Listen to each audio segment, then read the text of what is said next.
ಜಲದಿ ನಲೆಯ ಗಾರ ಎತರ ಚಲುವ ರುಕ್ಮಿಣಿ, ಬಿಳಿಯ ಮೈಯ ಭೂದೇಶವಗೆ ಒಲಿದೆ ಪಾರ್ವತಿ.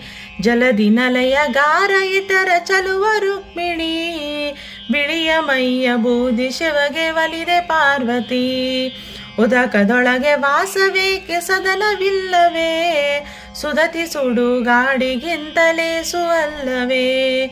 ಶೃಂಗ ಬೆನ್ನಲಿ ಪೊತ್ತವನ ಸುದ್ದಿ ಕೇಳಿದ್ಯಾ, ಗಂಗೆ ಜಡೆಯಲ್ಲಿಟ್ಟವನ ಗುರುವ ಕೇಳಿದ್ಯಾ. ವಸುದೆ ನೈಗೇಹಿ ಬೇರು ಮೆಲ್ಲಲು ಅಶನವಿಲ್ಲವೇ, ಹಸಿದು ವಿಷವನ್ನುಂಡದ್ದೆಲ್ಲ ಹುಸಿಯ ಅಲ್ಲವೇ. ಕೊರಳ ಕರುಳ ಮಾಲೆ ಯಾಕೆ ಸರವು ದೊರಕದೆ, ರುಂಡ ಮಾಲೆ ಧರಿಸಿದವನು ಕಾಂತನಲ್ಲವೇ.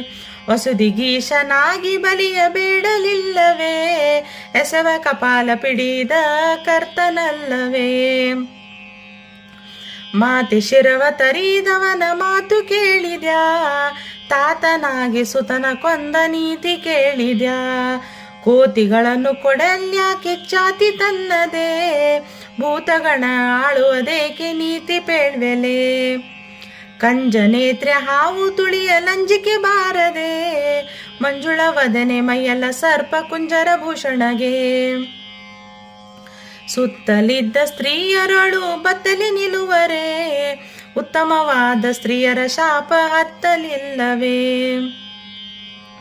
ಹತ್ತಲಿದ್ದ ವಾಜಿಯ ಬಿಟ್ಟು ಹದ್ದನ ಏರುವರೆ, ಎತ್ತಿನ ಬೆನ್ನು ಏರಿದವನು ಉತ್ತಮ ವಾಹನನೇ.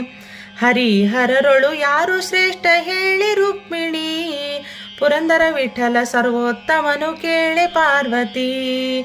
ಪುರಂದರ ವಿಠಲ ಸರ್ವೋತ್ತಮನು ಕೇಳೆ ಪಾರ್ವತಿ. ಜಲದಿ ನಲೆಯ ಗಾರ ಎತರ ಚಲುವ ರುಕ್ಮಿಣಿ, ಬಿಳಿಯ ಮೈಯ ಭೂದೇಶವಗೆ ಒಲಿದೆ ಪಾರ್ವತಿ. ಬಿಳಿಯ ಮೈಯ ಭೂದೇಶವಗೆ ಒಲಿದೆ ಪಾರ್ವತಿ. ಬಿಳಿಯ ಮೈಯ ಭೂದೇಶವಗೆ ಒಲಿದೆ ಪಾರ್ವತಿ.